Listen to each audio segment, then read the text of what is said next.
Hello, welcome back to my channel. I'm All Things Wrestling, and today I'm going to be giving my thoughts on WWE Raw 18th of December 2017. We kick off the show with Kurt Angle making his way to the ring.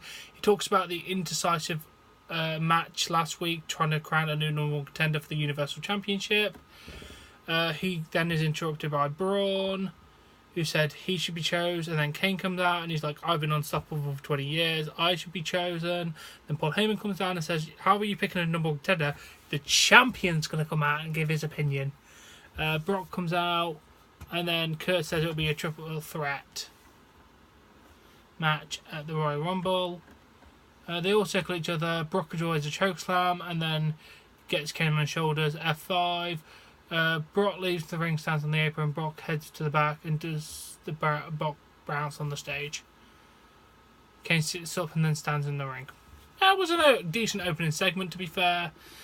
Hyping up the match. I cannot wait to do the triple threat. I feel like Kane is going to take the loss in this match, though. But we'll have to wait and see, because to be fair, I was expecting Dolph Ziggler to take the pin at Clash of Champions for the United States Championship, and he won. So anything's possible in WWE, I guess. And then Samoa Joe makes his way to the stage.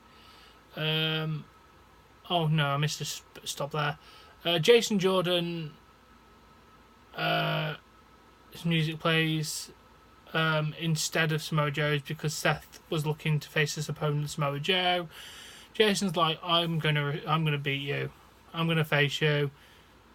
I've been trying to get a match. If you won't let me have a match with Samoa Joe, I'm just gonna go straight through you. And then Seth comes out and says, "This is not your big moment, mate. We know you're trying to win and prove everything to your dad and the fans, but this isn't your big moment." Samoa Joe then comes out. He's like, why don't you two just beat each other up, and then the winner gets to get beat down and put to sleep by me. Simple solutions. And Seth's like, it sounds like wonderful, but there's already a match between them two. Joe walks down. He tells Joe to mosey on down and kick his teeth in, while Jordan looks elsewhere for his daddy's approval. And then Jordan just pushes Rollins, and then we have the match. It was an overall decent match. At one point, Rollins sends Jordan into Joe, and then Joe just charges it and gets a massive super kick, which was a lovely spot, by the way. I enjoyed that. And then Rollins sends Jordan back into the ring. Jordan with a near fall, and then Rollins with the V-trigger for the 3 count. After the match, Joe gets on the apron. Rollins knocks him to the floor. They go into the ring. Rollins punches, but Joe with a jab and Uranagi to Rollins. Joe punches Rollins, and the officials come out to break it up. And then he clothesline to Jordan, and then walks off. Lovely opening match, as you would expect. The Jordan-Rollins match was pretty decent action. I love how Joe stands top. That's really building towards a Seth Rollins, Roman Reigns, whoever he's going to face. I cannot wait. It's meant to be Roman Reigns, isn't it? So I don't know what the hell they're doing with that. But either way, I'm intrigued. And then Seth tells Kurt Angle in backstage that he wants to shot him. Dean says he's looking for a piece of Joe too. Jason Jordan shows up and says he saw what Joe did to him. They argue, and then he says there'll be a 6-man tag at the Bar and Samoa Joe versus you three. Nice general manager, made a decent match for the night. I cannot wait to see that.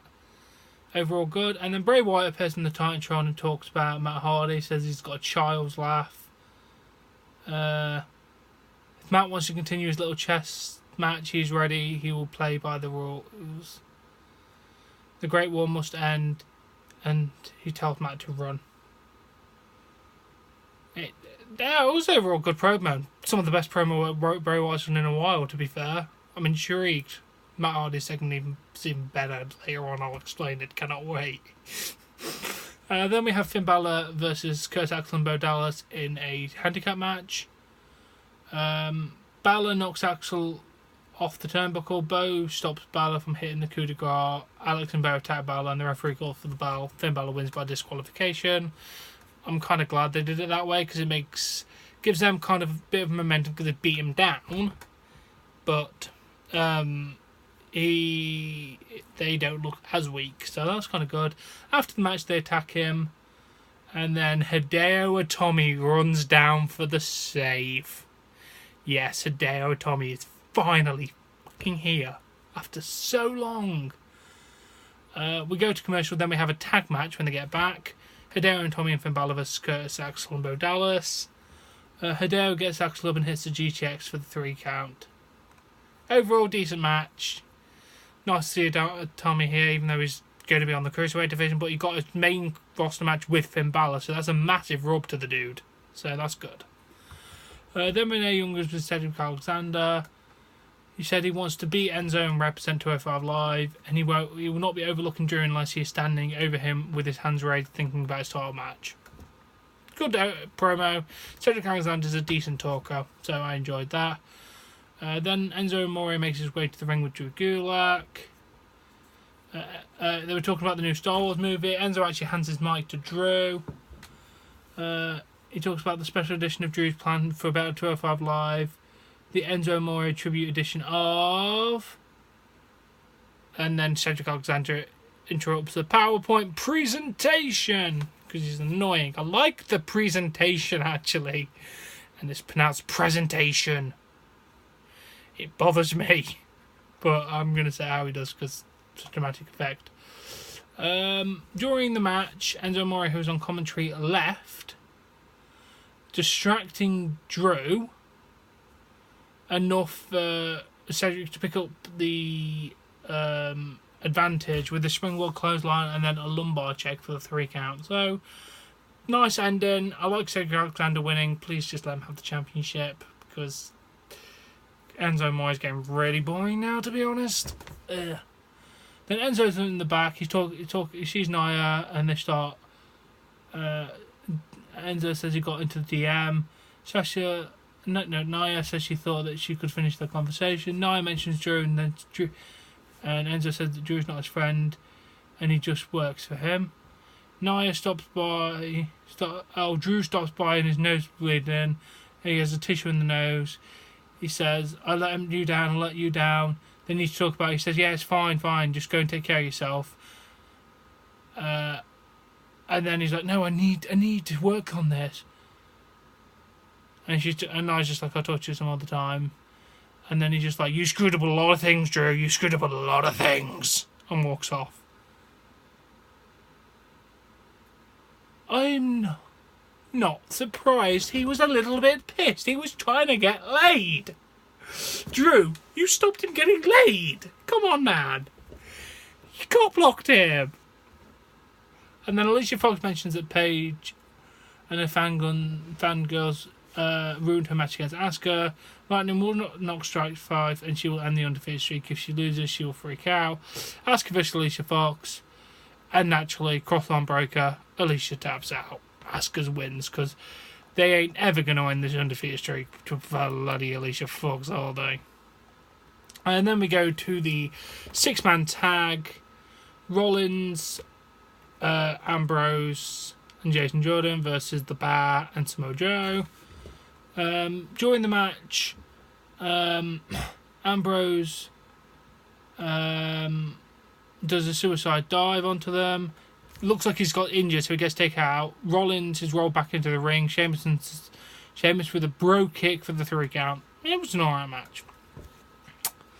As you'd expect by the talent, it weren't too special, but it weren't too bad. And then we go to the back where we see a limo arrive and Stephanie emerges out.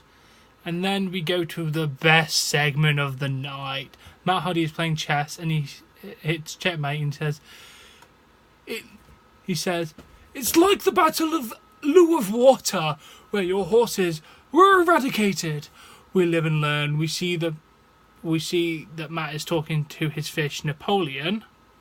He says, "Maybe when you have a new Homo sapien vessel, we can battle again.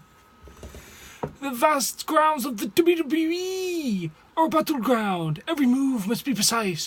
One mistake can lead to annihilation. They've been doing this twisted tango since the beginning of existence." Matt says, He will be brighter than any shadow that Bray can provide. He will stand with his Woken warriors against Bray Wyatt and Sister Abigail. They must be deleted. Delete. Delete. Delete. It was so good. I loved it. It's so good. He had a fish. I love it.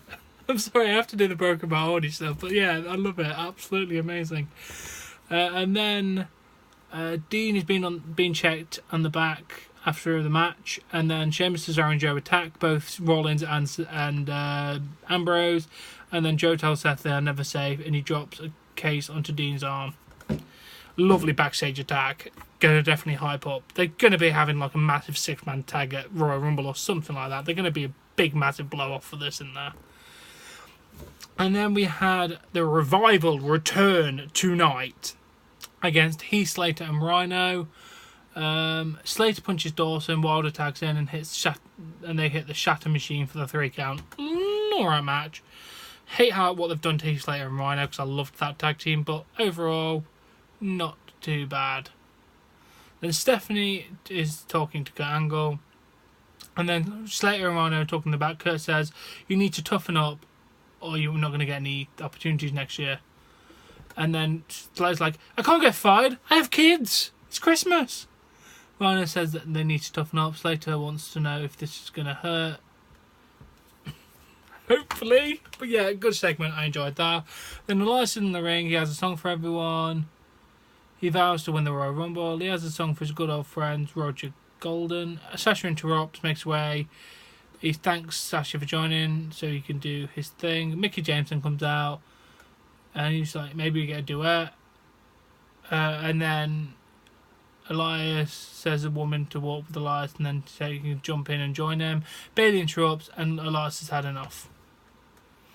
I like Elias. Please stop annoying him. Bailey, tail turn confirmed. Please turn heel. You're boring me now. Then we have the main event. Sasha goes up top. Oh, it's Absolution versus Mickey James, Sasha Banks and Bailey. Sasha goes up top for a seated splash, but Mandy breaks it up and Sonya and Mandy attack Sasha. Referee calls for the bell. They win by disqualification. Nia Jackson's music plays. She comes down, tries to save them. Then the rest of the roster run in after the Absolution getting the advantage. They continue to brawl and the Stephanie music plays and everyone just stops. She then enters the ring, talks about women turning the Revolution into an evolution. The Divas division turned into the women's division. You main evented to show and pay-per-view. You had the first Money in the Bank women's match, the first Hell in a Cell, and you had the first women's title match in the Middle East. Girls were crying in the front crowd because they saw you as an inspiration. And then said, we're going to make history again at the Royal Rumble. There will be a women's Royal Rumble match. I am so excited. Another historic event for the women. I love what the WWE are doing to make the women show how relevant the women are as compared to the men. What the men can do, the women can do. I love this fact. 2017 has been a revolutionary year for the women. Hell in the Cells, Money in the Banks, main eventing shows. We love it. They main evented this show and then they got their own Royal Rumble. I love this fact. Absolutely amazing. Now this has been so good. This has been my thoughts on WWE Raw. You've been an amazing fan, subscriber, whatever you are. I've loved this. Absolutely amazing show. Please give this video a like if you enjoyed it. Please subscribe to see more content and I'll catch you later.